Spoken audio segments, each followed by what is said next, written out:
Hello, everybody. This is Gerald Celente, and it's Wednesday, September 14th, 2022. And we're honored, privileged, and very thankful to be with Judge Andrew Napolitano. There's no authority out there like him that's been there, knows what's going on, knows the Constitution, a thing called the Bill of Rights that they've ripped up. And there was another thing called the Declaration of Independence, but life, liberty, and pursuit of happiness no longer counts anymore. And as I keep saying, this is America. It's the USSA, the United Soviet States of America. And it's a combination of fascism and communism. And to illustrate the effects of that and the reality of it, they just passed this new law. If you buy a gun, don't use your credit card because they're going to rat you out. Hey, Judge, thanks for being with us. And you wrote this very extensive article on what's going on in America. And again, Mussolini, a guy that both of us paisanos, really don't like that much, called fascism the merger of state and corporate powers.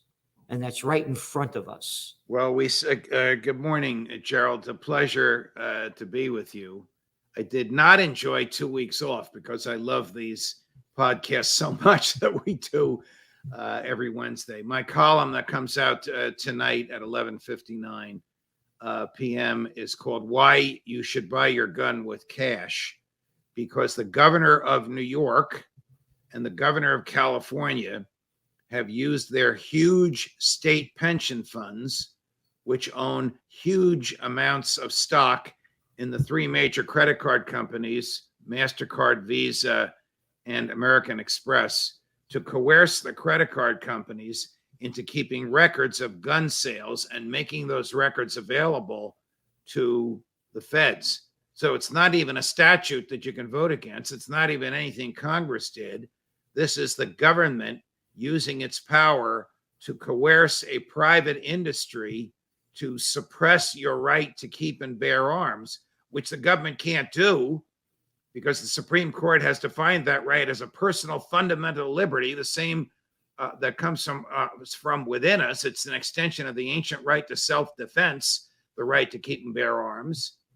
3 months ago, the court ruled that the right to carry arms outside the house is a fundamental liberty, and that right is coextensive with the First Amendment, meaning the protection for your right to think as you wish and say what you think and publish what you say, to worship or not worship, to associate or not associate, is accords the same protection as that goes to the right to keep and bear arms. So how can the state interfere with your right to keep and bear arms? By pressuring big business to tell the feds who has a gun. Now, what's wrong with that? The states already know who has a gun. In Texas, you can buy a gun the way you buy a ham sandwich. The state doesn't know anything about it. New York, New Jersey, California, the big progressive states, you need permission from the government to buy and permission from the government to own. And they have all these records. But the feds have no records of this. There is no national gun registry until now, unless you pay cash for your guns. So if you bought $2,000 worth of material at a gun shop, could be guns and ammo, could be a gun safe, it could be gun safety lessons. The feds will get a note that you spent $2,000 there. It won't say what you spent it on. You're going to get a knock on the door from the Bureau of Alcohol, Tobacco, and Firearms saying, "Hey, we're just checking up on you. We want to see the guns that you bought." What should you do when that happens? You should ask them for their warrant. They won't have one.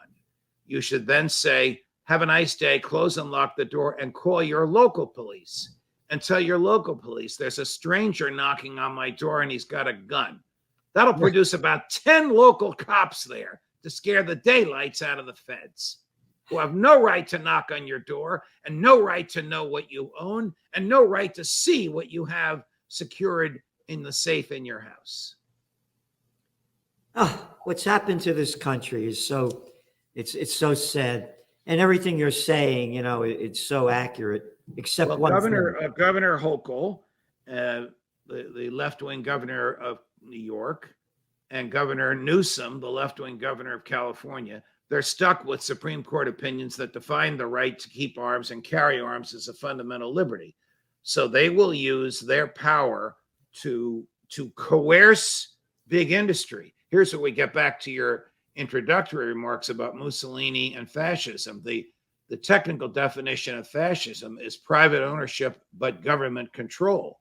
So there's still private ownership of these credit card companies, but if the government can tell them how to do business, it's government control. There is no commercial advantage whatsoever for the credit card companies to keep this record.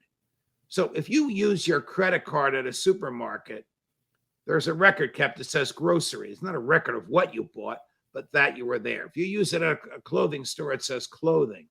If you use it as a gun shop, it says accessories. It doesn't say gun shop. Now it's going to say gun shop. Oh, boy.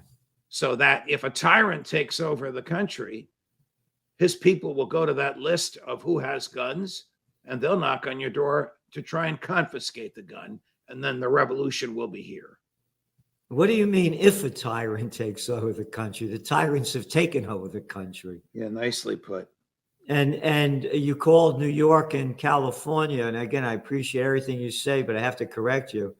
You call them progressive states.